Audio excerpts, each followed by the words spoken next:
ఇక్కడ చదువుకుంటున్నారు, పాపం చాలామందికి ఫైనాన్షియల్గా ప్రాబ్లం అవుతుంది. ఇంకా చాలామంది ఏమో ఉంది కదా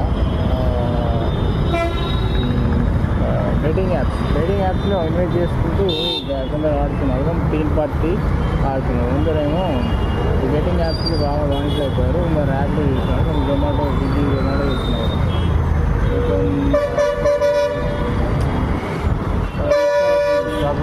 స్ట్రగుల్ అవుతున్నారు ఫైనాన్షియల్గా చాలామంది. ఇది తెలిసి ఉన్నదే, చాలామంది అంటున్నారు. కొంతమందికి ల్యాప్టాప్స్ లేవని బాధపడుతున్నారు. ఇలా చాలామంది స్ట్రగుల్ అవుతున్నారు. ఫైనాన్షియల్ సిచ్యువేషన్స్ ఏం బాగాలేవు ఇప్పుడు ఈ జనరేషన్లో. సో మనీ సేవింగ్ అనేది చాలా, ఫైనాన్షియల్ ఎర్నింగ్ కూడా చాలా అవుతుంది. నేను చూస్తున్నా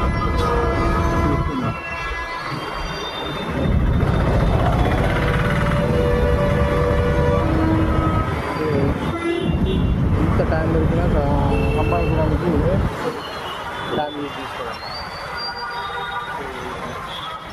చాలా స్టూడెంట్స్ అయితే చాలా ప్రాబ్లమ్స్ ఫైనాన్షియల్గా. సో ఇది ఇచ్చినారు కదా, సబ్స్క్రైబ్